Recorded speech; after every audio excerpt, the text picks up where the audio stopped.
it's a great pleasure this evening to welcome once again Julian Baggini, who's a really well-known communicator of philosophy and who's written more than 20 books. And he appears on many media programs. So it's a great privilege to have him here this evening. He's going to talk to us about pragmatism and other things. Julian. Thanks very much, Don, and thanks everyone for coming out this evening. Zoom fatigue is a thing, so I appreciate the fact you've chosen to Zoom once more. Advanced apologies. I moved home yesterday. At the time in which we arranged this talk, I didn't know I'd be moving home the day before. Hence the rather austere background, which is, I think, the opposite of, at least it's the very opposite of book boasting. I've got completely empty shelves behind me. It's not because I don't read, it's because I just moved, honestly. Believe that if you like. Anyway, but because of that, obviously you can imagine what it's like moving. Things are a bit chaotic. So if I do sort of like lose my mind or lose my thread, please stick with me. Anyway, my theme today is pragmatism and culture, East and West. I'm going to talk mainly about the American pragmatist school of philosophy. But what I want to do is to do two additional things. And I will mainly be talking about it because I need to set out what it is. It's quite interesting that pragmatism in British universities is hardly taught. I mean, I did a BA, an undergraduate degree and a postgraduate master's taught course without ever coming across a pragmatist philosopher, which from an American would be extraordinary. They're absolutely the core of the English-speaking American philosophy. So a lot of people actually don't know a lot about it. So if you do know a lot about it, then please bear with me, forgive me for going over things again. One of the great things about the pragmatists is that they put things so nicely. There are so many great quotes to look at and unpack. So that'll be the bulk of the talk. But then I want to do two further things with that. I want to make some comparisons between American pragmatism and certain currents of philosophical thought we find in non-Western traditions. And then the third thing I want to do is to look at how I think this American pragmatism has echoes in American culture more broadly and how we can understand that. So let's get going here with pragmatism itself. And what is it? As is the want, we then find, okay. So where does it start? American pragmatism actually has its roots in British empiricism. If you do your epistemology and metaphysics undergraduate course, as a lot of us did, we're taught, Berkeley, Locke, Hume, the great British empiricists, an Englishman, an Irishman, and a Scotsman. It sounds like it's going to be a joke, but believe me, it's not very funny. But British empiricism is a school of philosophy. Well, it's called a school of philosophy, but it wasn't really a school as such. I mean, the key leading lights didn't see themselves as being part of the same school, but it's a label we give to a cluster of philosophers who had in common an approach to philosophy which started from experience, so empirical, starting from experience, taking the evidence of experience and trying to reason solely from that. And they were reacting mainly against the rationalists, people like Spinoza, Descartes, and Plato before, I think, who really took the view that the way to understand ultimate reality was through the power of reason.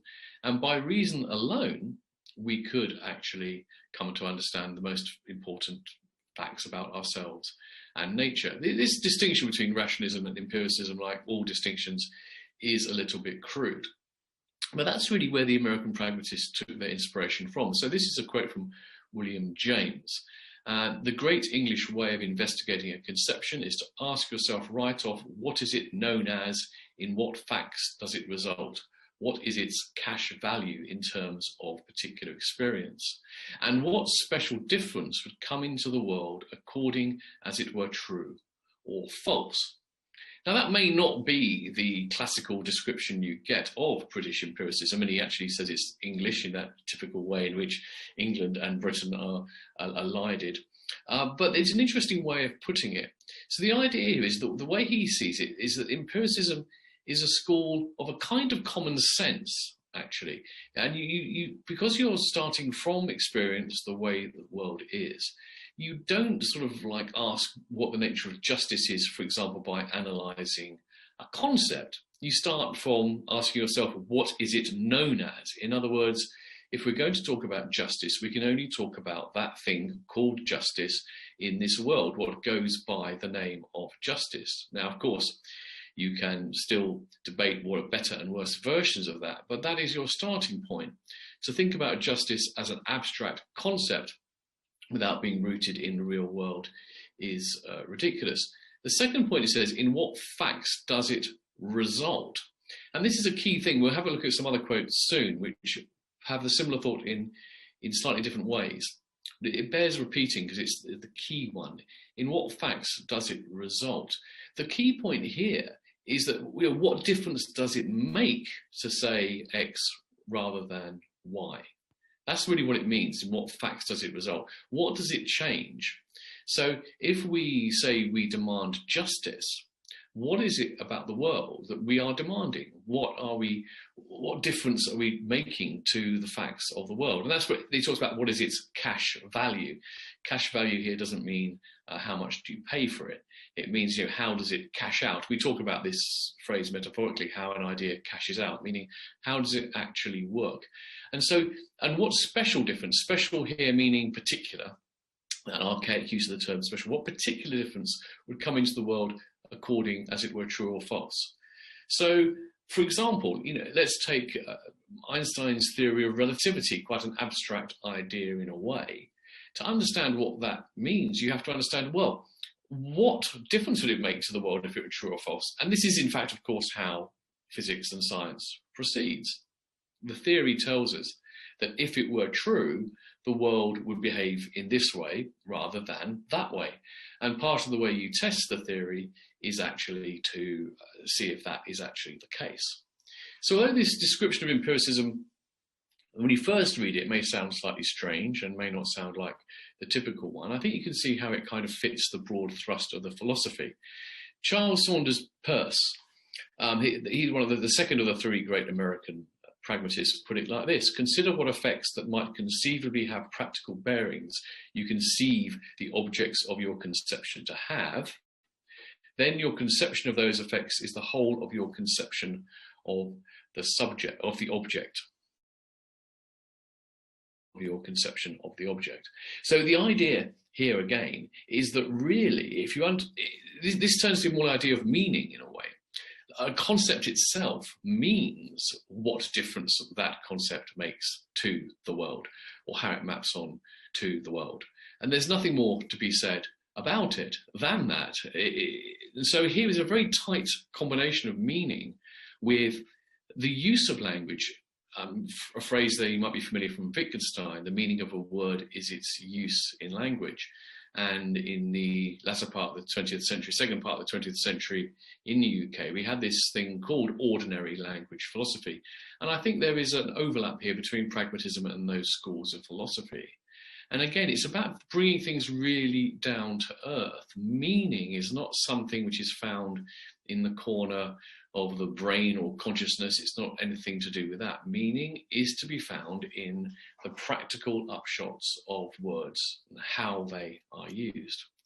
Dewey was the third of the great American pragmatists, a bit of a polymath actually, and sort of very famous for his work on education. And he puts it perhaps a little bit more clearly than the other two. Knowledge is always a matter of the use that is made of experienced natural events. In other words, you know something when, based on your experience of what's happened in the world, you can make use of that experience in a practical way. And the test of whether you know something is whether or not you are indeed able to make use of it. And that could be the difference between a quack remedy and a remedy that works. You don't have knowledge if you believe that a quack remedy works, because you can't make any use of it, at least not the use of it which it's supposed to have. You may make use of it to extract money from suckers, but you can't use it to cure illnesses. Whereas when we use our knowledge or experience, use our experience of natural events to create vaccines and cures, for example, then that shows we have knowledge. And again, this is very pragmatic, because of course, people have thought of knowledge in the history of philosophy often in rather highfalutin and abstract terms, as though knowledge is a special state of mind. It has to have a special status, and there must be something which absolutely distinguishes knowledge from mere belief. In the pragmatist conception, it really isn't like that. Because knowledge is about how we practically use things, the idea of like there being a sharp distinction between knowledge and belief just goes out the window, I think. Because if knowledge is about the practical use we make of experience, then that's something we can do to a lesser or a greater degree. And it wouldn't make sense to say that you only have knowledge if you reach 100% certainty and anything else is not. And so another way of putting it, knowledge is a way of employing empirical occurrences with respect to increasing power to direct the consequences which flow from things. So again, the idea is you're using your experience and you learn from it, and that enables you in turn to change the way things happen in the world. So hence the term pragmatism, because pragmatism essentially turns out to be a matter of action. Truth, knowledge, and so forth. The test of these things is always actually how they affect our ability to achieve things in the world, to act. So William James again, beliefs in short are really rules for action. So my belief that it is raining, for example, is manifest in the fact that I will take an umbrella, or if I don't take an umbrella, it's because I want to get wet. Any kind of belief we have is essentially tied to an action we would take on the basis of it. Now, this can be hypothetical. Of course, there are beliefs where we don't act at all upon it because we're not put in a situation where we're called upon to act. But if you think about it, even let's say, for example, my belief that there is enough atmosphere on Mars to sustain life, if I believe that, for example. I'm not going to Mars, and I don't think anyone's going soon, although actually the odds are it's going to be 10 to 15 years. But, the test is not what I actually do in this case, but it's what I would do and what actions I think would follow from my belief. And so the whole function of thinking is but one step in the production of habits of action. If there were any part of a thought that made no difference in the thought's practical consequences, then that part would be no proper element of the thought's significance. So here is a really quite a strong claim, a very strong claim that actually, if were there to be an aspect of a thought, an idea or a belief which had absolutely no consequence on the way we would act in the world at all, that would actually not be part of the meaning of the word at all. This is a very strong claim. I'm not going to try and defend that right now, but it's one really worth thinking about. Some of the consequences of pragmatism is that, first of all, it tends to take a very kind of revisionary view of the history of philosophy. And again, actually instructive, quite similar ideas here to those of the later Wittgenstein, actually, although Wittgenstein and the pragmatists I don't think are usually taught together. We should, of course, point out that Wittgenstein is such an enigmatic figure that if you was to moot a paper on or book on Wittgenstein and put virtually anything else after it, someone has written a book on it. So I'm sure this isn't an original thought, but yeah, Wittgenstein's later philosophy was very much characterized by the idea of not so much solving philosophical problems as dissolving them, as showing that in a way a lot of philosophical problems arise because, as Wittgenstein put it, language has gone on holiday. Now the pragmatists, I thought, to take a very, very similar view. They thought a lot of the problems of philosophy emerged because what happened was people, as it were, fell too much in love with the concepts themselves, with the ideas. They detached them from their practical use, their practical import.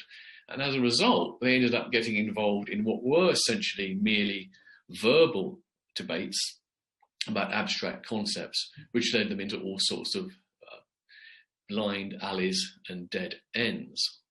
And so this is Charles Saunders Peirce again. Intellectual progress usually occurs through sheer abandonment of questions together with both of the alternatives they assume, an abandonment that results from their decreasing vitality and a change of urgent interest. To give an example of this, and I can't cite you any pragmatist philosophers who have actually done this, but this is the pragmatist spirit. I think the pragmatist spirit is found in certain responses to the ideas of the so-called problem of free will.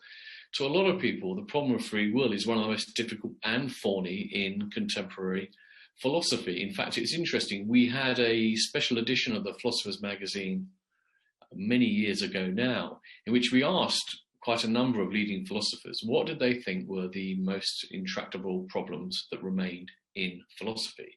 And the top two, you can probably guess, if we were in the flesh, I would ask you to shout out your answers: consciousness and free will. Free will seems to be a really thorny issue, because it seems like, in terms of, Percy talks about the alternatives they assume. The free will debate seems to assume two alternatives, neither of which seems acceptable. One is that human action is somehow independent and free from the normal causal chain which governs the rest of nature, and that seems intolerable. Or it isn't, in which case it seems we have no capacity to choose whatsoever. And of course, a lot of ink has been spilt trying to resolve these things. The pragmatist approach to the issue of free will is to say, well, what is the concept of free will really doing in the world? Let's not get involved with this abstract metaphysical concept. Let's look about what it actually means. And when you look at the way in which we use the term free will in ordinary speech, in ordinary life, there is a meaningful distinction there. Someone does something of their free will if they choose, if they were not hypnotized, if they were not brainwashed, if they were not doing it at gunpoint, if they understood what they were doing, if they were capable of monitoring their own behavior, and so forth. We have all these kind of conditions. And if they're fulfilled, we say that someone has acted out of their own free will. We say someone didn't act freely when they were forced to do it, when they didn't understand what they were doing, if they were under hypnosis or something like that. And now that distinction is clear enough. Obviously, there are cases in between where we may wonder whether it is truly free or not. But again, that's the nature of a lot of distinctions in real life, that there are fuzzy cases in between. And so here, there just is no deep metaphysical mystery to be solved. And that would be the pragmatist approach. So as Peirce says, we do not solve philosophical problems, we get over them. So the idea that we must solve this problem of free will, for example, is for them an example of a philosophical illusion. What we need to do instead is rather get over the problem, recognize that the problem only emerges because we're using the wrong concepts, we're understanding concepts in the wrong way, ones which take them too far away from their actual usage. We're forgetting, if you like, what was called what James called the cash value of the concept of free will. And the cash value is its ability to distinguish between actions which were coerced, automatic, through ignorance, etc., and those which weren't. There was never, the idea of free will took hold in human culture, not because of any deep metaphysical assumption on this view. There's another, by the way, I think it was James who said that we don't, as it were, get through the problems of Kant, we sort of get around them and get over them. So again, the idea that Kant bequeathed a lot of philosophical problems, which a lot of people feel is very important to solve, whereas actually the idea is to avoid them altogether or get around them by saying that we don't need to answer them because the problems only arise because of a mistaken conceptual framework. So part of this idea on practicality, so you can see this idea that's really about, no time for anything which is sort of just totally useless, totally purely intellectual. It's about trying to ground things in practice and what matters. And so as Dewey said, I think this is perhaps one of the clearest and most stirring slogans for pragmatism. Philosophy recovers itself when it ceases to be a device for dealing with the problems of philosophers and becomes a method cultivated by philosophers for dealing with the problems of men. And we would hope today of women too. So there is often this critique in the pragmatists of a lot of philosophy, maybe even the majority of philosophy, that it becomes a way of dealing with problems generated by philosophers. This is actually a thought that a lot of philosophers have talked about. You might even suggest it'd be interesting to go through the fine comb some of the works of the great philosophers. I wouldn't be surprised if a very large majority have claimed something to the effect that the problem with the philosophers of the past is that they've got too caught up in their own mistakes and errors, and if only they would just return to a more straightforward way of looking at things, they'd understand things. George Berkeley, for example, famously said that philosophers have raised up a dust and then complained that they cannot see. I think that's sadly often true. And Peirce again says one of the consequences here is that this view has no time for views such as radical skepticism. Some of the most interesting and radical views in philosophy fundamentally question common sense and our experience of the world. Radical skepticism is one such view, that we know nothing, that we could be living in an illusion, and so forth. Well, Peirce says, let us not pretend to doubt in philosophy what we do not doubt in our hearts. For him, it was a kind of a test of, if you like, the authenticity and the integrity of a philosophical position, to see whether, in fact, the position being maintained is one that people could genuinely believe. When you find people espousing views and advocating things which they clearly don't believe themselves, then that's not just a sign that it's hard to accept the truth, that it's hard to live with the truth. It's a sign that people are actually have lost track of what's really at stake here and have gone on a dead alley. This might be an accusation made against people who deny the reality of free will. A lot of people who say that view say, well, free will is an illusion, but it's an illusion we can't escape. So even though I deny free will exists, I fully accept the fact that I act as though it does. I try not to, but I fail. For Peirce, that's a sign of intellectual bad faith. The fact that the person is actually not able to live according to the philosophical position they advocate is evidence that, in fact, their philosophical position has lost touch with lived experience. Another interesting aspect of pragmatism is that, does it therefore mean there's no such thing as the truth? And this is where I think it gets philosophically quite deep and quite complex. If you're defining truth and you're defining knowledge in terms of how things work and their practical value, then truth, knowledge, they cease to become these abstract universals. But then the worry comes in, well, if we cannot say there is truth with a capital T, knowledge with a capital K, then are we not left with just truths? What works for you, what works for me? And this accusation is one which has been made from pragmatism's origins right through to today. That essentially it's permissive. It sounds good, this stirring call to common sense and practice and intellectual honesty and integrity. But the end result is you cannot be left with anything that really stands as truth.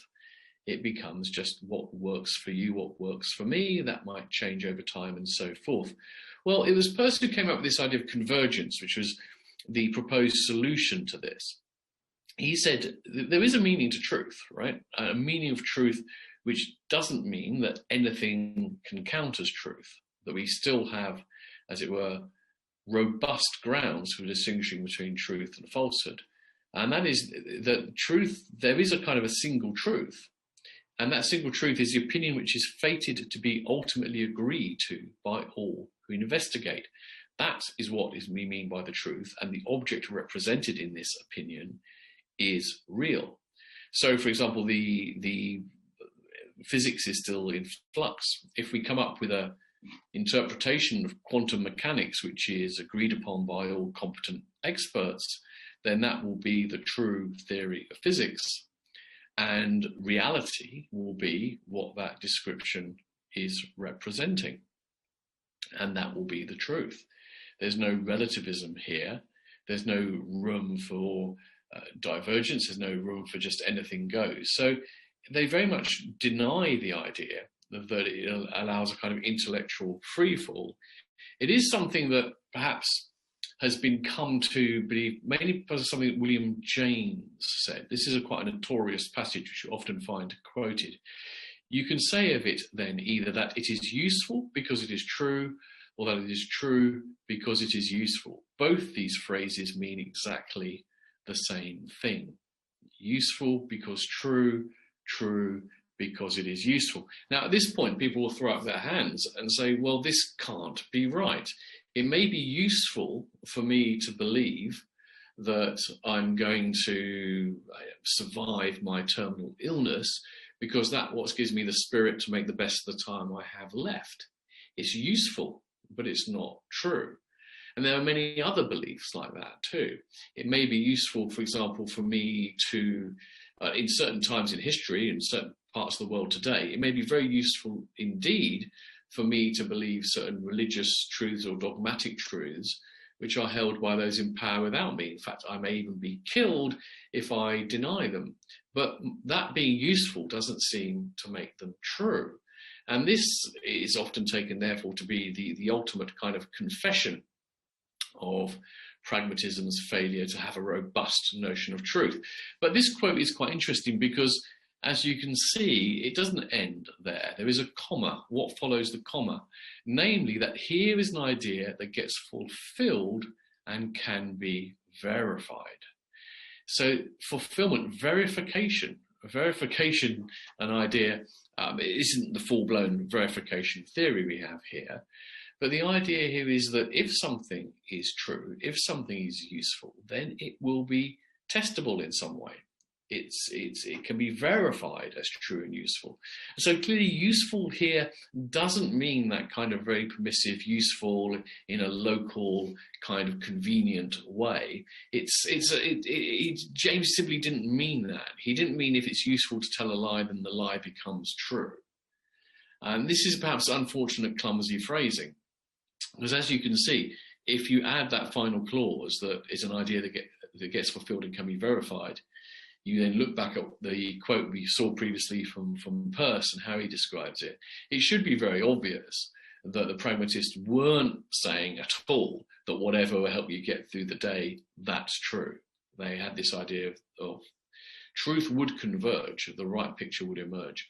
But the point is this, and this is where it remains radical, it's still different from that kind of Platonic idea of truth or Cartesian idea of truth. Because what does it stand on? What does it rest on? It doesn't rest on some kind of transcendental basis, some kind of transcendental verification that we could ascertain through pure rationality alone. It rests upon experience and the cumulative experience of humankind. That's what really leads us to the closest thing we could call ultimate truth. So that's my kind of initial sort of sketch of American pragmatism. And as I say, in some ways, a very, very distinctive school, and one which isn't always even taught in the English-speaking world, at least. I think it is taught in many other parts of the world. Now, on the one hand, it seems to be very distinctive. On the other hand, we've already seen at least two ways in which it isn't distinctive at all. One is that it does seem to be a natural continuation of the British empirical tradition, going back to the 17th and 18th century. Secondly, I just in passing really pointed out certain similarities it has to ideas in the later Wittgenstein. But I think you also find echoes of pragmatism outside of the West. And I just want to point out a couple of them. This is interesting. Hu Xi was a Chinese philosopher and a former student of Dewey. He studied under Dewey and went back to China. And he was talking here of he says an impact his understanding of Buddhism. What spirituality is there in the old beggar woman who dies while still mumbling the name of Buddha? Now, the point here is this. Hu Xi was a former student of Dewey, but he didn't go away to America, sit at the feet of Dewey, and then come back and then come up with a radical reinterpretation of Buddhism. In fact, a kind of what you might call metaphysical agnosticism is found in a lot of particularly I think the early Buddhist texts, where the Buddha often says various things which to the effect that there is no point concerning oneself with matters of ultimate reality if they do nothing to essentially end suffering. The cessation of suffering in his term, and the suffering has a very specific meaning, of course, in Buddhism. So apologies for those people who know more about it. I'll just park the fact that we're not just talking about suffering in a narrow sense. That is really what the purpose, our primary task is. And we have a finite period of time on Earth. So what was the goal of this intellectual inquiry? It was to do that. Now, metaphysical speculation, which doesn't help you to do that, was, the Buddha said, utterly useless and should be set aside. And I think so in Buddhism you have that. I mean, it's interesting because Buddhism, of course, is very, very diverse. And there are certain strands of Buddhism which very clearly do make quite strong metaphysical claims. Just the idea of the cycle of rebirth is itself quite a heavy metaphysical claim. But there are lots of strands in Buddhism, and again, those very early texts in the Pali canon of Buddhism, where it's very clear that the Buddha is shown to be saying that actually metaphysics is of no interest at all if it doesn't help us through a day. A very kind of pragmatic kind of approach. Now, this kind of what you might call metaphysical agnosticism, or at very least a disinterest in metaphysical matters, is actually very, very deeply rooted in Confucianism as well. Confucius taught many things, but actually on many occasions said things rather similar to the quotes I've attributed to the Buddha. The idea that actually there is no point in trying to determine what the way of heaven is in that ultimate nature is. The way things ultimately are is unknown to us. We can only deal with what we see and how we get on in the world. Confucius's philosophy is very much a social philosophy. It's about our relations to others and the appropriate roles we must play in order to create a harmonious society. As such, it has no need for great metaphysical claims. Confucius also shows a certain amount of flexibility. So although in many ways he taught a rather austere morality, that morality was never rigid. It was actually always quite flexible, because he understood that the purpose of ethics, the purpose of ritual, which was like proprietary behavior, the way you should behave, was in order to help us to live better together. And so to stick strictly to ritual would be to mistake the purpose of ritual for the form of ritual, if you like. So although he was very clear that there were certain ways to treat a ruler, ways to treat an elder, sibling, father, all these kind of things, exceptions were always possible. And that's because the rules that govern human behavior did not exist in some Platonic realm, some universal realm. They emerged from human society. We learn what works from experience, and that therefore we have to adopt this rather pragmatic way of thinking. This distinction, you could arguably say, actually is a broader one. Roger Ames and one of his compatriots, and I have to confess I always forget the name of his co-author, I'm sorry to him, came up with a distinction between way and truth-seeking traditions. Now we need to be careful here, and I think it's a point that bears repeating. When we do particularly comparative philosophy, there's a great temptation to make these strict dichotomies, East and West and so forth. Even within traditions, we make these distinctions. Earlier on, I flagged up the idea that we should be a bit careful about seeing the distinction between rationalism and empiricism as being as neat as an introductory book or course may suggest. So they weren't saying that you can distinguish between traditions which are way-seeking and truth-seeking, full stop. Rather, what they're saying is that philosophy actually has two historically different missions. And all philosophical traditions display elements of both. But in certain traditions and in certain schools within those traditions, one of those elements tends to have ascendancy over the other. And these two ways are way and truth-seeking. So way-seeking is about finding a way to live. And that's not just ethics, but to navigate ourselves through the world. What about science, for example? Science is, in a way, can be the project of what we might call way seeking. We want to know how the world works so that we can make our way through it. That's the purpose of science. So we can get people to the moon, we can grow more food, we can conserve more energy. So the way seeking emphasis is on the fundamental purpose of all of this. The reason we do philosophy is to help us to live better in some way. Truth-seeking, however, it puts a value on the establishment of truth independently of any practical value it may have.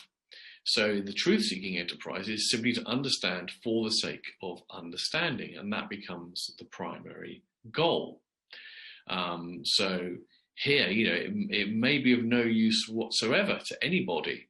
I mean, philosophy of science is perhaps a good example of this.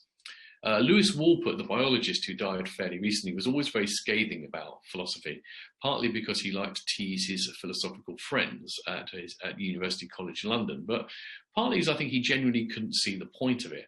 And he couldn't see the point of it because he thought that if philosophy of science had any use at all, it had to be in helping scientists to do their work better.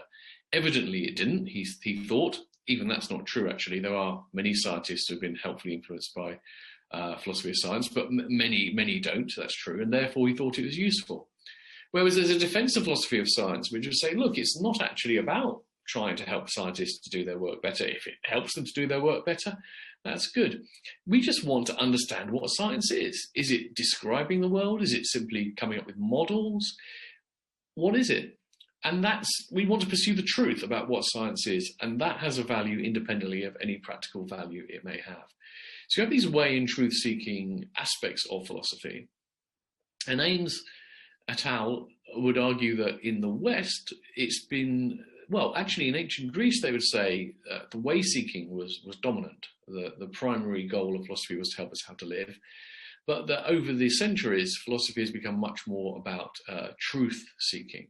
It's trying to understand ultimate reality. And as a result, in many philosophy departments, certainly in the latter part of the 20th century and earlier, students would actually even be ridiculed if they dared to suggest that they were doing a subject which was about purpose, meaning, value, anything like that. No, it was to understand the way the world is, full stop. Get out of your heads any ideas you might have about finding the meaning of life and so forth.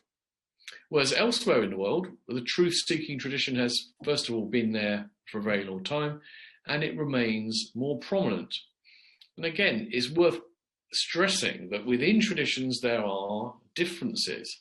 And so you can't say that every school of classical Indian philosophy, for example, was entirely about way-seeking and there was no interest in truth-seeking. Of course not. But the balance was very much towards way-seeking. And I think that's what makes pragmatism really sort of stand out in modern Western philosophy, because actually it's obviously a way of combining these two things. It's primarily a way-seeking. It belongs in the way-seeking tradition. Truth simply becomes whatever it is, which enables us to find our way. And so in that sense, pragmatism actually echoes in pretty much throughout all non-Western traditions. It's a kind of point of entry into them. If you can understand perhaps where pragmatism is coming from and what its value is, you can get a handle on perhaps a lot of non-Western traditions. The other thing, of course, which marks it out, this is a continuation of the empirical tradition, is this emphasis on experience over both not just rationality, but language and logic. So the idea here is that experience really is primary, and that the purpose of language and logic is simply to sort of help us to sort of like make sense of that, to kind of formalize it, to generate conclusions. The problems come when language and logic take on a life of their own. Now, Nishida Kitaro, in Japanese, the surname comes first, so we might call him Nishida. He was very much influenced by the varieties of religious experience, as in fact were quite a lot of Japanese and Chinese philosophers at the end of the 19th and the early 20th century. This is just one quote from him. Meanings and judgments are an abstracted part of the original experience, and compared with the actual experiences, they are meager in content. Now, again, this is a kind of general line of thought you find in quite a lot of particularly East Asian philosophy. The idea that language is somehow a blunt tool, that in the famous Zen phrase, language is a kind of a finger pointing at the moon. It can't take you to the moon, it can't show you what the moon is. At the very best, it can kind of vaguely pin you towards it. And so language and logic, rather than becoming the kind of fetishized as the things we must really study and put first, we must always remember that they are secondary. What we're primarily trying to understand is experience. And when we try to conceptualize experience, we always end up, in some sense, diminishing it, not entirely capturing it. Now, again, I think this is something whereby the American pragmatists didn't go this far, I don't think. Although, of course, it is interesting that James is on the varieties of religious experience. James was certainly of the view that experience could give us justification for belief and practice in a way of life, even though that didn't generate the kind of hard empirical evidence or a robust logical argument that we might have for the existence of God. And so I think, again, we see a certain echo here, experience being primary, and that means we pay less attention to, well, we don't pay less attention to language and logic. Let me put it another way. Because experience is primary, you must always remember that language and logic are imperfect attempts to grasp this experience, and that if there is a conflict between experience and what we succeed in capturing through language, then experience should win out, and we shouldn't instead focus on what we can capture in language. Now, what about the effect of pragmatism on American culture? Well, about effect, this is quite interesting. When I wrote the book, How the World Thinks, I was intrigued by the possibility that philosophies provided a kind of window into cultures in some way. And when I started out, I genuinely didn't know if that was the case or not, but speaking to so many scholars who knew the cultures of the philosophical traditions they were speaking of, they all pretty much agreed, that philosophies in some ways reflect the cultures they emerged from. And the causal chain goes both ways. So philosophy can affect culture, but also cultures affect philosophies. It's no surprise that Confucianism emerged out of Chinese society rather than out of, say, French society, for example. Similarly, British empiricism, there's a reason why it emerged in Britain, and again, say not in France, whatever it might be. So there are these connections between philosophy and culture, but those connections are not precise. You have echoes, rhymes, as it were, echoes and rhymes between what you see in the academic philosophy and what you see in the kind of what we might call the folk philosophy, the kind of beliefs the average person on the street walks around with. Carlin Romano wrote a book called America the Philosophical, and he sort of described the way in which the pragmatists had affect the American people by saying that exact and intricate as a rather argumentation may be, so probably misquoted that slightly, but their argumentation may be. Exact and intricate as their argumentation may be, their enduring power, he's talking here of the pragmatists, rests predominantly in the headlines they communicate to us, not the footnotes. So what Romano is kind of suggesting is that if you take the crude headlines of American pragmatism, in a way that has kind of filtered down and affected the way typical Americans think. Or maybe it's the other way around. Whatever the causal effect is, you will see that kind of shadow, that kind of like strange, somewhat altered version of pragmatism in American culture. Now, of course, Peirce warned of this. Really valuable ideas can only be had at the price of close attention. But I know that in the matter of ideas, the public prefer the cheap and nasty. And unfortunately, I think we see this in American culture. The American people and American society has rather liked the cheap and nasty version of pragmatism rather than the rigorous version articulated by its leading adherents. And I think we see this, this is quite important, I think, for understanding some of the phenomena behind the rise of someone like Donald Trump. First of all, anti-intellectualism. I'm from the UK, the United Kingdom, and we often say we have an anti-intellectual culture compared to places like France and Germany, where intellectuals are revered and interviewed on national television on a regular basis, which leads British intellectuals always sort of like moan and feel inferior. Well, apparently, if we're anti-intellectual, we ain't seen nothing yet compared to the United States of America, and there is an anti-intellectualism. And you can see how that has echoes in pragmatism. Pragmatism as a school was very, very critical of what happened when philosophers allowed themselves to get carried away with theories and concepts and lose touch with reality. It was, in a sense, anti-intellectual, although it was itself a very intellectual position. It was anti-intellectual excess. But that kind of suspicion of intellectual excess is mirrored in the popular culture in America, where it's not just about intellectual excess. Essentially, pretty much all intellectualism is seen as intellectual excess. And of course, you see this in the distrust of expertise, the distrust in so-called Washington elites, and the huge distrust of academics who are dismissed as liberals who don't know what they're talking about. The idea of manifest destiny is the idea very peculiar to American culture. A belief genuinely held. I don't know what proportion of the population believe it explicitly and fully, but in a kind of a vague way, even those who don't endorse it necessarily completely. The idea is there kind of in the collective unconscious. The idea of manifest destiny is that America has a special role in the world to bring peace and democracy and wealth to the world.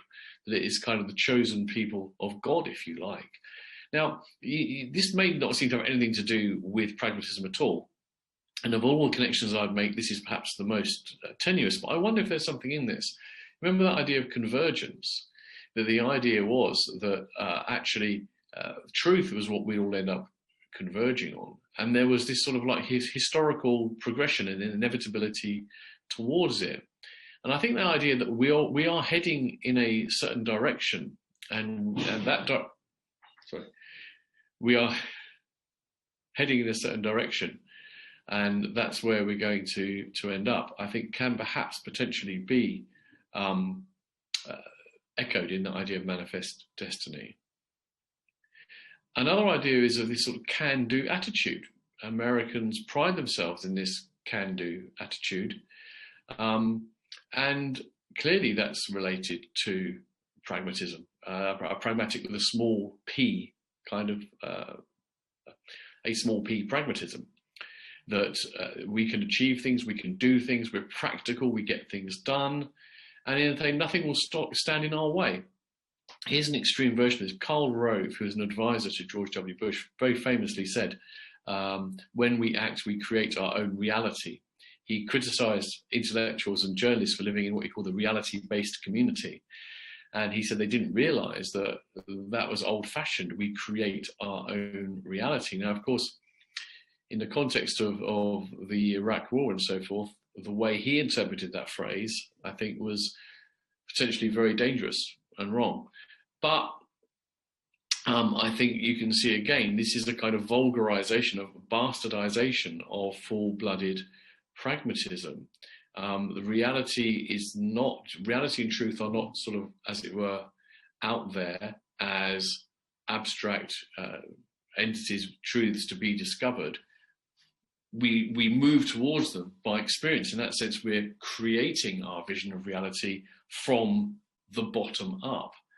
And I don't think it's too difficult to see how that can become kind of bastardized and changed in the popular culture to an attitude where, in a sense, we're no longer answerable to anything objective. Now, again, this obviously clearly isn't what the pragmatist philosophers themselves thought. They talked about verification and in a sense, we have to match reality or else our ideas don't work.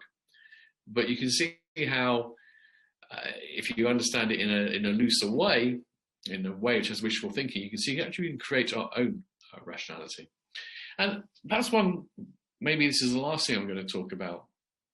America is a standout nation in terms of religiosity. compared to other rich and developed nations.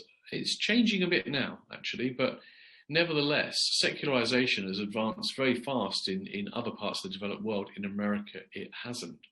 Why has religion had such a great force there? Now, there are lots of factors, and I think there are many. The one I'm going to talk about may not even be the most important. It's quite a convincing argument, I believe, that religiosity is not actually connected with wealth as such, in the sense that the wealthier a society becomes, the less religious it becomes. It's that wealth generally brings with it greater security, and with more material security, people will have less need of religion on average. Not to say that for an individual person, the reason they have religious belief is they are seeking some kind of security. And of course, America is a wealthy country, but it's also a very, very insecure one because it doesn't have a very strong welfare system, has very little social security. And so people are like one paycheck away from destitution sometimes. So that's probably a big theory. But also there's something in the kind of American way of thinking which makes it very conducive to maintaining belief in religion, in a sense, in the absence of what you might call the more empirical evidence. So this is James again. What keeps religion going is something else than abstract definitions and systems of logically concatenated adjectives, and something different from faculties of theology and their professors. All these things are after effects, secondary accretions upon a mass of concrete religious experiences, connecting themselves with feeling and conduct that renew themselves in, I can't pronounce that, secula secularum, in the lives of humble private men. So again, the emphasis on experience and the distrust of theorizing opened this window, and James really jumped through it. Dewey didn't. I mean, Dewey and Peirce were not religious in the way that James was at all. But James took that as an opportunity to kind of justify religious belief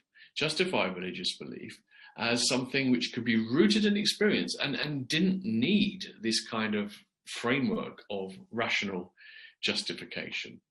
So if your experience is primary, then you have a kind of a justification for it. And I think maybe, again, this kind of trust in the experience of ordinary people as opposed to elites is something which has allowed religious belief to have a kind of legitimacy, which maybe it hasn't had in countries of Europe, where Enlightenment ideals have very much sort of like forced religion to justify itself in rational terms in ways that many would say it hasn't actually succeeded in doing. So that's probably slightly too long for me, but hopefully I've managed to give some ideas here of what pragmatism is, how it does actually have echoes beyond the West, and importantly, how it's a kind of a tool for trying to understand the American mind more generally. And I'll be very happy to take questions. Thank you very much. That's great, Julian. Thank you so much for a very, very interesting talk. It's quite, oh, you're sharing the screen again? That's fine. Now, thank you very much. I think you deserve a big round of applause for a very erudite talk on both Western and Eastern pragmatism. So please feel free to unmute yourselves in the audience, and let's give Julian a big round of applause. Thank you very much. Well, to unmute, Jimmy, that's not work. Okay. That's excellent. Now, thank you very much. I've learned a lot. And for those of you who've unmuted yourself, could you please not talk while we're going through the Q&A session? It would be really helpful. And I think it's Jeremy in particular. If you could not please talk, that would be great. Good. All right. Yeah. Okay. Am I all right? Yeah, if you would just try to be quiet, Jeremy, while we're doing the Q&A session, that would be really helpful. Sorry. Yeah. That's okay. Good. This is Zoom after all, so this is good stuff. We now get to the Q&A session, and we've got just over half an hour to really go and ask of Julian aspects of pragmatism, both East and West. And I'm throwing it open to the floor. There's quite a few things in the chat room, so perhaps we start there. But when you ask a question in person, either by unmuting yourself and showing your video or raising a hand in Zoom, I can pick you out, and you can either ask the question yourself or I can ask it for you. But when you do that, please restrict yourself to a one-sentence question, because sometimes we get people to actually spend 3 minutes before they get to a question. And I think we've got so many people on today's call that we really want to give everybody a chance to ask a question. So the first thing that came up in the chat room, Julian, just to let you know, it's not really a question, it's just a statement. And that is from A. Paul. He says, the empty shelves look like a stylish statement. Yeah, well, I mean, if you maybe missed the beginning, I explained I've just moved home. So this is only the first full day in this house. And this is the room as it is. Nothing's up there. But, you know, I quite like it, you know. Maybe we should. Too many books is a problem, and I could certainly, if I get rid of all the books that I've got and haven't yet read and believe I'm going to read one day, and realise I'm never going to, I could probably create this much space at least. Yeah, exactly. Well, as I say in philosophy, no actuality but pure potentiality. Good. We've got Peter Harper has got a question. Is pragmatism the default perspective that is best for forging an international consensus on climate change? Yeah, that's an interesting question. I think, again, we're slipping between like big P and small p kind of pragmatism here. Interestingly enough, though, I guess that a lot of the pragmatist philosophers wouldn't mind too much about that, actually. I'm not sure. I mean, let's put it this way. I don't think we need to. Okay, generally speaking, I think it's a very poor idea when you're trying to reach any kind of consensus amongst different parties to try and sort of like get them to agree on fundamental matters. Okay, because on fundamentals, people often disagree. I think the way you forge agreement is on higher level matters. And there's a very interesting sort of example of this in the philosophy of Arne Næss, the deep green, deep ecology philosopher, Norwegian philosopher, who kind of made this argument that, again, you know, you're not going to get everyone to agree on their most fundamental metaphysical commitments and worldviews, but you don't need to, because in different ways you find that different fundamental systems often support the same values. That's how we got to the Universal Declaration of Human Rights. You may think that rights is an odd concept. It's philosophically disputed. People often quote Bentham for saying it's nonsense on stilts. So as a kind of fundamental ethical concept, rights are contentious.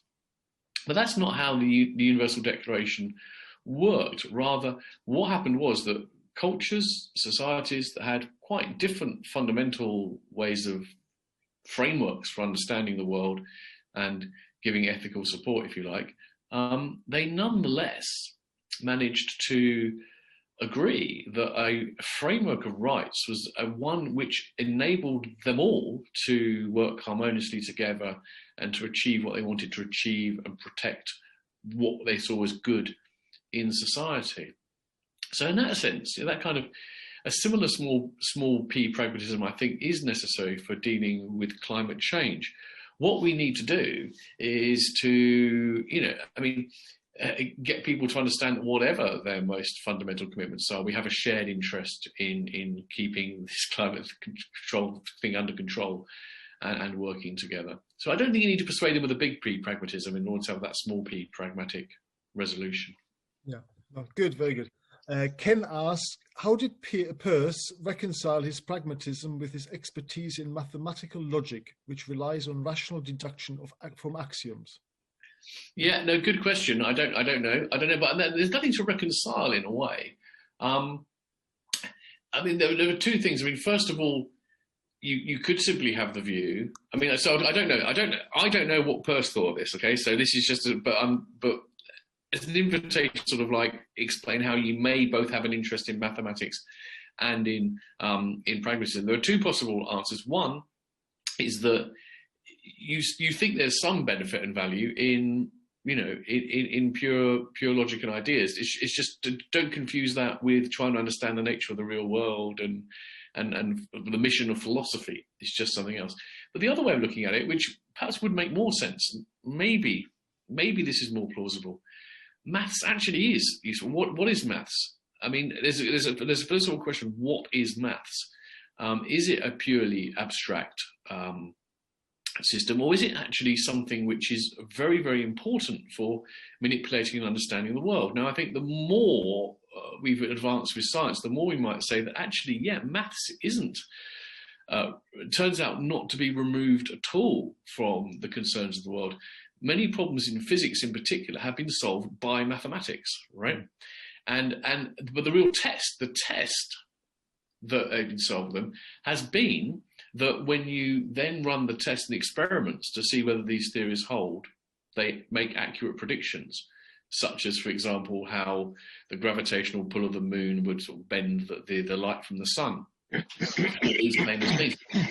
So I think that actually that you could make a very strong argument that mathematics is actually vital for us manipulating and understanding the world. The cash value, to use that horrible phrase of James's, of maths has been proven by physics. And one thing this makes me think of again while we're thinking about it is that there's again a lot of debate in physics or philosophy of science about, you know, what is quantum theory doing, for example? Is it explaining, is it describing the world as it really is? Is it just a model? And I think the pragmatist answer is that it's the wrong kind of question, really. You know, to the extent that quantum physics gives us results which enable us to actually, you know, make computers and all sorts of different things, that shows its kind of truth. And maybe the only mistake is that when we sort of like want to try and then come up with an interpretation of it, you know, quantum theory works really, really well when it's mathematics and predictions, and it confuses us when we want to kind of like make sense of it and try and understand it in a way that can create a kind of a more coherent worldview. And that's the mistake that we make. And by the way, so a brief point on this, Carlo Rovelli's forthcoming book is excellent on this. If you're like me and every time you read a book on quantum physics, you get to the end of it and think, I don't remember anything, pretty doesn't it? This is a really, really, really good book and genuinely interesting and does actually, I feel, the fact that I feel I've understood it probably suggests I haven't. Okay, thank you, Julian. Anna asked, does it still make sense today to talk about truth in absolute terms when contemporary societies seem to be split roughly half in their acceptance of what is true? All the more reason, I think, to hold on to that, because so the choice is this. So you could just say, look, the society is divided. That's the end of truth. You know, and then there's no possibility of meaningful conversation or any kind of coming together around this. It's just not going to work, right? We're just going to have to sort of agree to disagree. That's too pessimistic, I think. Noisy, it's a counsel of despair. I mean, even if it's realistic, it's a counsel of despair. These things where society seems to be split 50-50, I think the way to try and sort of get around this is to perhaps try to understand that a lot of the time, certain claims, we often focus on the claims which seem to be straight down the middle disagreements about the truth, right? Is Brexit going to be good for the economy or bad for the economy, for example? But actually, I think if you dig deeper, you'll probably find that a lot of these commitments that people have to their different positions are not so much rooted in a totally different conception of truth, or at least that where people are led to make those very, very divergent views, it's because of something more fundamental that we can agree on. So I've talked to you abstractly, it doesn't make sense. So let's take a concrete example. Why is it that people vote for Donald Trump? I can ask that question in a forum like this because I'm imagining that of the people here, that the vast majority, just, you know, it's quite predictable, are not Trump supporters, and the vast majority probably horrified by them. Why do people vote for Trump? Are they just stupid? That's where we go wrong. What truths, genuine truths, do Trump supporters believe? One is that a lot of people have been left behind by the form of democratic capitalism which has been dominant in the West, and that this system has been led by successive governments of both Democratic and Republican kinds, and that therefore all mainstream parties are implicated in this rise of inequality and the leaving behind of certain people. And these are very fundamental things, and they are actually true. Now, from those truths, people build upon those truths all sorts of lies and things which are not true. But the problem is, if the only people who are acknowledging those truths and are addressing them are the populists such as Trump, then if these are the truths which are most salient to you, people are going to go along with the people who are acknowledging them and talking to them. So I think that the way out of this is not about saying, oh, well, we just have to accept everyone's got different truths. I think it's about trying to sort of recover that genuine sense of agreement about what we all agree is true, and then show by argument and evidence that what follows from this is not make America great again and demonizing refugees and foreigners and so forth. That's great. Thank you, Julian. We might as well go into the actual meeting now. I've got a few more questions in the chat room, but why don't we come to you, Mike? You've raised your hand. Over to you. Yeah. First of all, thank you very much for the talk. I'm very impressed you gave it, on the day you've moved house. I've been interested in pragmatism for a while. I first sort of came into it through Dewey, and I find Peirce interesting. I find James, I'm afraid, problematic. But what interests me, and perhaps it's because I got into that bubble, is there seems to be a considerable revival of interest in pragmatism, particularly with the sort of new pragmatic group. Do you find that to be true? Well, no, it sounds like you're following this more closely than me. So what is this new pragmatic group? And well, it's particularly people again in America and in Canada. Jerome Misk is one. And you've got interest in this country, particularly in people like Frank Ramsey, who seem to have been a sort of burgeoning pragmatist before his early death. And there seems to be a considerable interest in that. I was reading an article by David Myers the other day where he was saying that, maybe pragmatism is the way forward for modern philosophy. So I mean, he's an academic. So you're talking about interest then within sort of intellectual circles, rather? Yeah, surely, yeah. Well, I mean, I think it would be a good thing. Okay.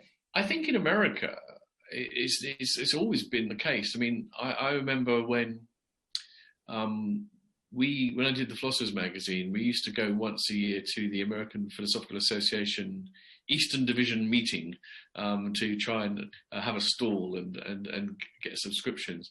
And, it's always really striking, actually, how you just noticed, even being there, how much of a higher profile the pragmatists had when they were more or less invisible here.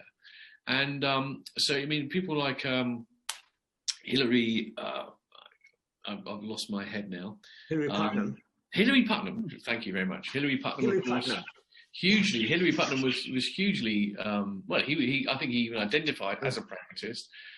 Richard Rorty, of course, very famously. A lot of the top American philosophers consciously and deliberately sort of acknowledge that debt to the pragmatists. So I think in a sense that's probably not particularly new there. These things probably go in ebbs and flows. So if we're on a rise, that's good. In this country, it would just be overdue, I think. I mean, I think they're absolutely fascinating. I mean, when I wrote this book, I had to read them properly. And I just found them very, very rich and very, very interesting. And again, there are connections. I think, again, if you have that kind of Wittgenstein, Oxford kind of schools, it's not completely, there are those points of connection. So I hope you're right. And I think it would be a good thing. I mean, I'm not a pin my flag to the mast of a particular school or thinker kind of person, but I think of the various major schools, this is a very, very important one, and I think lots of useful things for us to pick up on. And it's a real shame that in the UK we neglect them. Absolutely.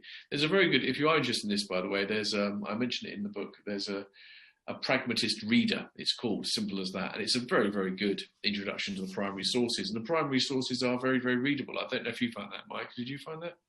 Oh, yeah, they're incredibly readable. That's what's fascinating. I mean, James is perhaps too readable. That's perhaps his problem. But Dewey, I mean, is very readable. I mean, I came through education. Mm. Yeah. Contrary to Mike, and he's so readable. And the three of them were polymaths.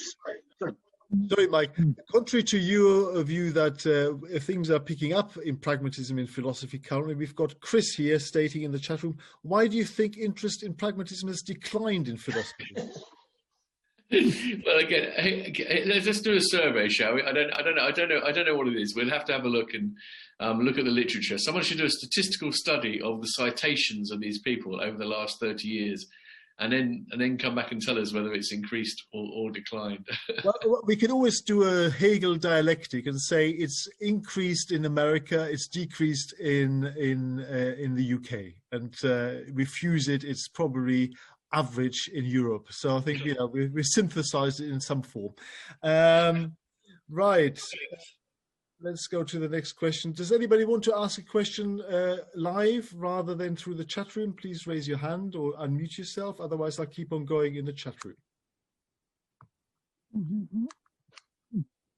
I've got another. Oh, Jeremy, do you want to ask a question? Yes. Am I? Can you see me? Well, do I mute or unmute? I'm sorry, I've got a bit of. We can hear you. We can hear you. We can't see you. You can hear me. So I click on the. No, now we can't hear you. Yes. Now you've gone.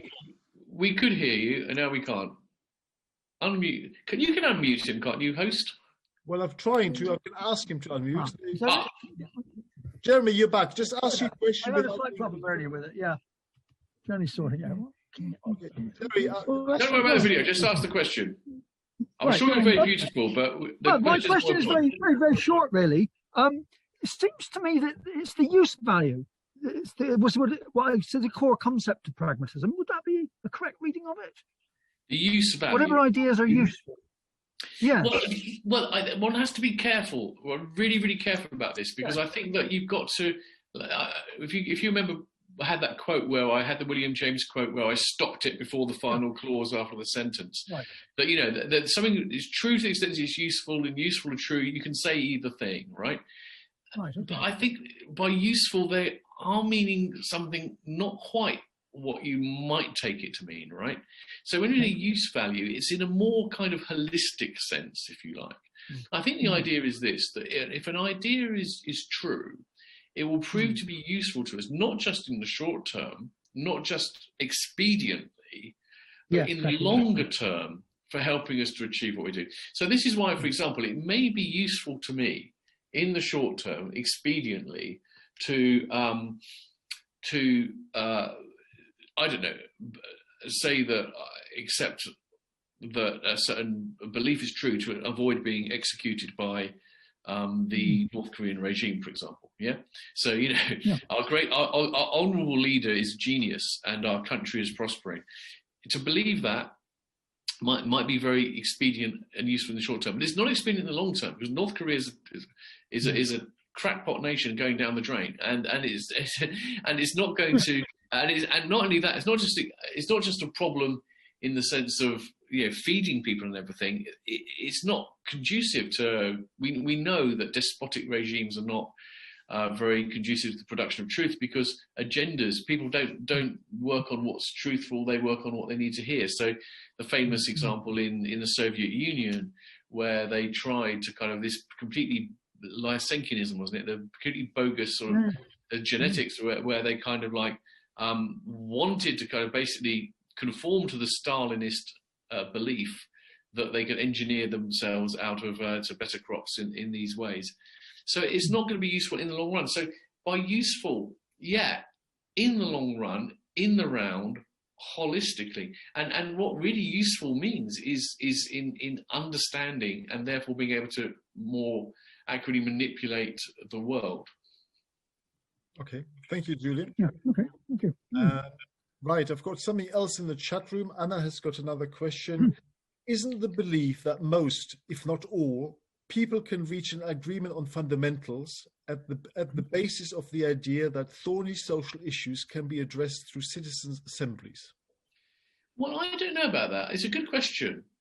And now, citizens' assemblies are very. I'm a big fan of citizens' assemblies. I mean, like many newish proposals, there's a temptation to think they're the solution to all our problems, but I think they could well be. So, okay, for anyone not familiar with them, the idea of a citizens' assembly is that if you actually gather by purely plucked them by lot, a random selection of people, and you get them to deliberate together with the evidence a particular problem, they will tend to come up with a consensus view of what should be done, and that consensus view tends to be sensible. Actually, tends to be one that experts would also agree on.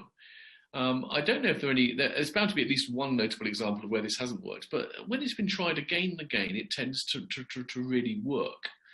So the idea here is that what this kind of shows is a certain kind of wisdom of crowd. Now, the point is this.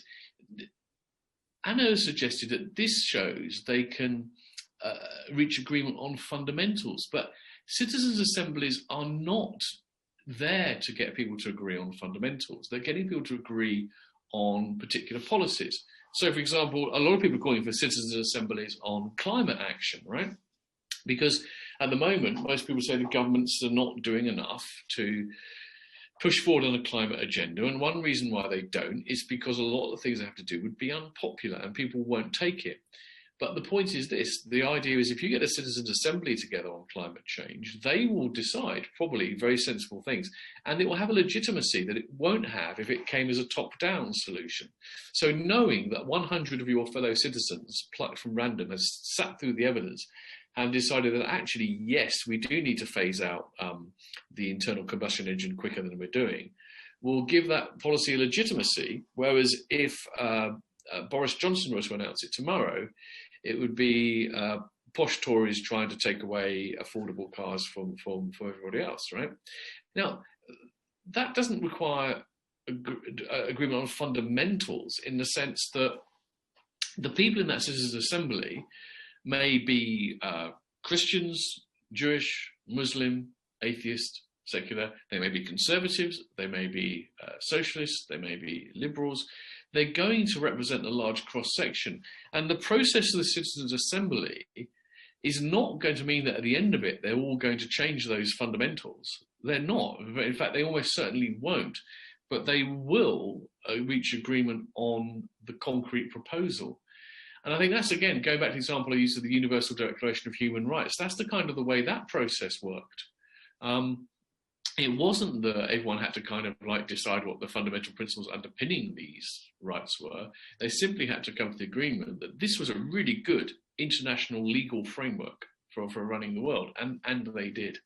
So I mean, maybe Anna, the point of unclarity, perhaps my thought was about what is meant here by fundamentals. I mean, you might think in some ways it is fundamental whether or not we take action on climate change, and there's a sense in which that would be a legitimate way of speaking. But by fundamentals, what I really mean is, what are the most basic beliefs you have about the nature of the universe, the nature of the right, etc., etc. And thank God we don't have to agree on all of those in order to come to some kind of social accommodation. Otherwise, I think we really would be doomed. Yeah. Right. Well, listen, iPad. I always forget your name. I'm very sorry, but you want to ask me. It's Duncan. Yes, actually, I sorry. No, are you talking to me? No, Dipali, there are two iPads. Yes, there's two. There are lots of iPads out there. Oh. Go ahead first. Dipali, you're second. So please go ahead. Oh, should I go now? No, you're second in line. Okay. Dipali. Just Peirce seemed to be saying something rather stronger, which was that if we all agree on something, ultimately, then that makes it true. Was he just actually failing to say something else? Or did he actually mean that when everyone agreed on something, then that actually made it true? And if somebody disagreed on it, and there was no, say, proof of it, then it wasn't true. Mike's shaking his head. I can see that. No, I don't think he was. He's not saying that us agreeing upon it makes it true, right? So no, he's not saying that simply by agreeing we can make something true that isn't. It's rather, you've got to ask the question, what is it that makes people ultimately agree that something is true, right? And what makes people agree that it's true in the long run, in the short run it may not work, in the long run, is that it will in some way give us that more, secure a grip on reality. So again, short-term, long run is a very important distinction here. So in the short run, we could all agree that in fact the moon is made of cheese. Let's all agree the moon is made of cheese, and we've got reason to do it. Or let's all agree that there's a conspiracy in Washington involving paedophiles and pizzas and all this kind of. We could all agree on it. That's not going to make it true. And the point about the convergence theory is that Peirce would say that we can quite obviously see that view simply, it won't hold. It can't hold because it doesn't fit the evidence. At some point it will break down. If you try and sort of like organize your actions and your study beliefs around such palpable nonsense, it is going to come down in the end. So the idea is that ultimately in the long run, it's only the kind of, the reality as it were, is what will lead us, will push us towards the consensus. Because it's only when what we believe has some kind of accordance with reality. Now, the accordance is not correspondence in that old-fashioned, in that alternative way. The accordance is it enables us to handle reality better, that will turn out to be true. So, yeah, so it's reality is pushing the convergence. Yep. It's not the convergence is creating truth. Yeah, oh, thank you for that, Julian. Harley, do you want to ask your question now? Yeah, thanks. I'm just wondering how best to frame it, actually, because, I mean, the talk was very thought-provoking in the sense that these are all issues that we think about on a daily basis, but to actually be presented of it, presented it in such a clear way is very helpful.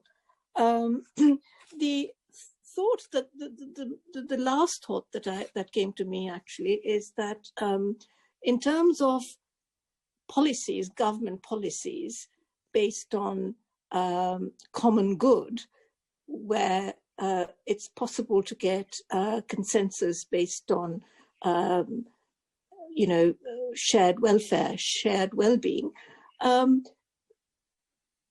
You were talking about the danger of Boris, making a policy decision being seen as a top-down posh guy pushing things down our throat, but where the convergence has arrived in terms of understanding of common welfare, shared well-being, is there a problem with this convergence? I mean, I don't know if I'm being clear in my question at all. You're probably being clear, and I'm probably just sort of reaching the point where I've lost my last ounce of energy.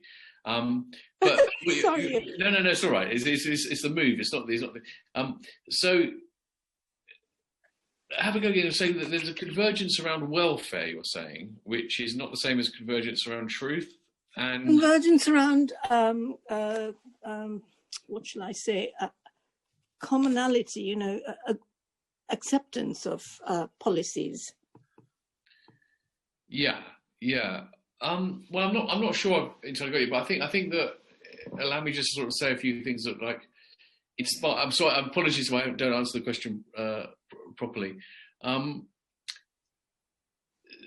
think again, it rather in a sense it sounds a bit to me. I'm going to say similar things to what I've said before, which is that convergence can be driven by things which are ultimately not going to be stable and secure, right? So, for example, in times of crisis, people may pull together, you get that kind of convergence. Everyone rallies around the government of the day. And you've seen that effect in quite a lot of countries affected by the pandemic. But that can kind of create a useful kind of convergence in the short run. But it's not part of the broader project. And I think this thing about the convergence thing is that I do think that it only really makes sense when you see it as a long-term thing.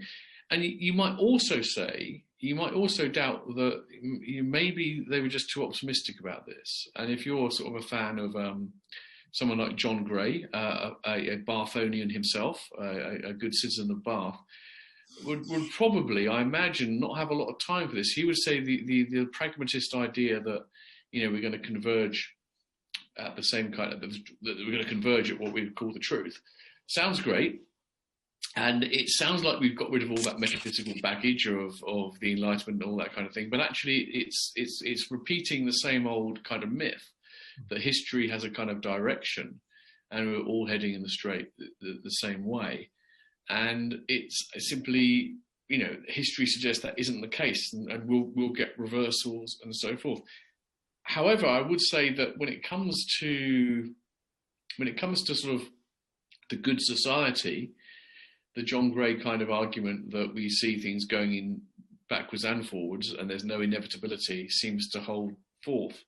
But actually, in terms of our sort of more scientific understanding of the world, it's pretty much, it's been one-way traffic.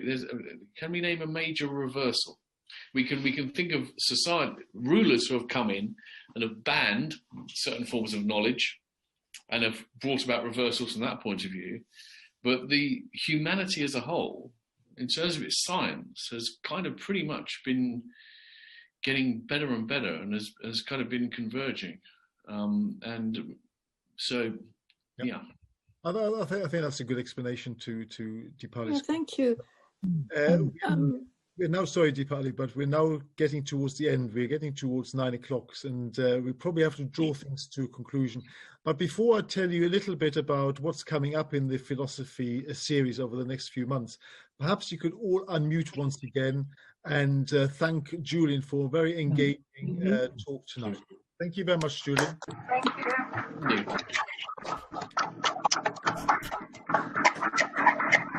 Very good indeed, Julian. And I apologize in advance to Julian, because normally when we finish the talk like this, we can talk and have a chat and maybe try to eat. Unfortunately, with Zoom, it comes to a very abrupt end when I press the button end meeting. Everybody just goes off. So I apologize to you, Julian, in advance, but I'll send you an email just to thank you. Now, what's coming up? Can somebody mute, please, because it's very noisy. I think, Anna, can you just go and mute? Ah, that's better. Right. I just wanted to share with you before you go what's coming up.